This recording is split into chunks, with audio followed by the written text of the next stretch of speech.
kuingia mkataba na Allah subhanahu wa ta'ala juu ya Uislamu.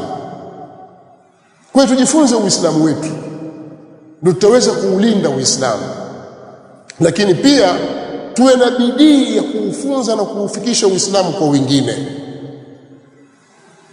lakini tusikubali pia Uislamu kuchezewa.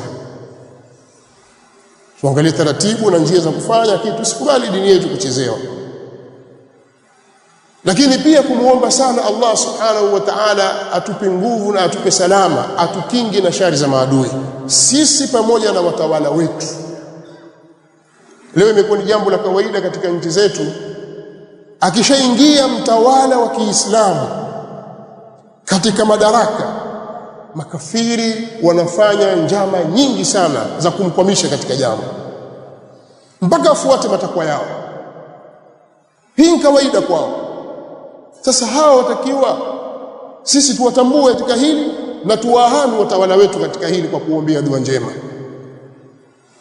Tukiingia na sisi katika kuwapiga vita wale wanatumia hiyo ni njia, lengo ni kutufikia kwenye Uislamu wetu. Hatuzungumzi maneno haya kwa ajili ya kujipendekeza, tunazungumza dinan. Muislamu atakiwa ujitambue, lazima uwe na agenda yako ya Kiislamu, usifuate upepo tu kwa sababu fulani kasema fulani kasema. Hawa wana mikakati migumu kabisa dhidi ya Uislamu, na wanapokuwa na nafasi hawana huruma na Waislamu. Ni kweli jamaa zetu tunaishi nao, lakini wana tabia mbaya. Lazima tuwe tahadhari, tujitambue sisi, tusigawane kwa sababu ya ukabila wetu, tusigawane kwa sababu ya miji yetu.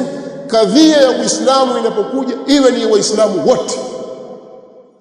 Lakini silaha yetu kubwa kabisa sisi ni kumuomba Allah subhanahu wa ta'ala, baada ya sisi kurudi kwake, tukatengeneza Uislamu wetu, tukarudi kwake kwa tauba, kwa sababu ya madhambi tunayoyafanya. Allah anatusaliti na maadui, lakini pia na kuziombea nchi zetu na watawala wetu, Allah awahifadhi dhidi ya maadui. Usilichukulie swala hili kibinafsi, wakati wenzenu hawachukulii kibinafsi, wanawajenga watu wao katika mazingira haya. Mimi sitaki kueleza kwa ndani, lakini nyinyi mwafuatilia mitandao ya kijamii na maneno yanayozungumzwa ni chuki za udini, hakuna kitu kingine. Ni udini, Ukristo ndio ule utawala. Sasa wewe ndugu yako Muislamu ashambuliwa kwa sababu ya Uislamu wake, wewe wacheka, wafurahi, wewe wasaidia, hata kama kweli hakukusaidia wewe, hakukufanyia hiki, hakukufanyia kile, lakini vita inamuelekea ni dini, kwa sababu ya dini yake mnusuru. Hata kama asipokulipa shilingi 10, wewe mnusuru kwa sababu ya ile dini yake. Basi umeshindwa hata kuomba dua.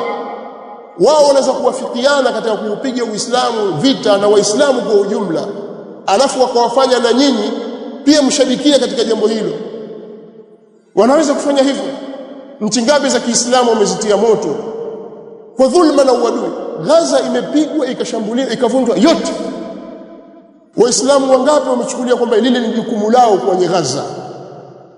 Ukiangalia Waislamu wengi kuwasikiliza, utawasikia wakilaumu nchi za Kiarabu. Nchi za Kiarabu wanafiki, wameshindwa kuungana kumpiga Mpalestina. Wewe umefanya juhudi gani wewe sasa? Hata ulisimama usiku katika dua zako, ya Rabbi wanusuru ndugu zetu walipo Gaza, uliomba dua. Mchango wako wewe nini katika jambo lile? Huna mchango wote, wewe ni story tu. Yule kashindwa, wewe umeweza nini?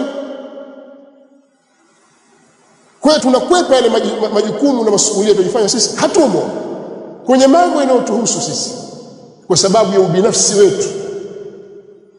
Ndugu zangu katika imani, tutakwenda kuulizwa mbele ya Allah subhanahu wa ta'ala kuhusu hii dini. Tuondoshe ubinafsi wetu katika mambo yanayohusu dini. Yoyote anataka kuigusa dini yetu, awe atumia siasa, awe atumie mambo mengine yasiyokuwa siasa na taratibu nyingine, tumia mila, atumia umiji na njia yoyote atakayotumia kwa ajili ya kutaka kuutweza Uislamu wetu, sisi tusikubali kabisa. Lakini ujue kwamba maadui wa Allah subhanahu wa ta'ala hawawezi kusalitiwa juu yetu isipokuwa sisi tutakapoacha dini yetu. Katika aya 11 ya sura Ar-Ra'd, Allah subhanahu wa ta'ala anatuambia, inna Allah la yughayyiru ma biqaumin hatta yughayyiru ma bi anfusihim. Hakika Allah hata ibadilisha neema iliyowafikia watu, iliyopo kwa watu, mpaka watu wao wenyewe wabadilike. Wa idha arada Allahu biqaumin su'a fala maradda lahu, na Allah akitaka adhabu kwa kaumu yoyote hakuna wa kuirudisha. Kwa hiyo ukiona kuna kasoro imejitokeza kwetu na dhaifu imeingia, kukusilaumu tu, ujue udhaifu umeanzia kwangu na kwako na kwa yule. Tujirekebisheni ndugu zangu katika imani, turudi katika mstari wa sawasawa, tujue kwamba tuna jukumu ya kuilinda na kuitetea dini yetu, na sisi tuwe na dhamira ya kweli kabisa ya kuinusuru dini hii kwa ajili ya Allah subhanahu wa ta'ala. Allahumma ansur dinaka wa kitabaka wa sunnata nabiyika wa ibadaka almu'minin. Allahumma ansur dinaka wa kitabaka wa sunnata nabiyika wa ibadaka almu'minin. Allahumma man arada bil islam wal muslimin su'an فأشغله في نفسه واجعل تدبيره في تدميره يا سميع الدعاء.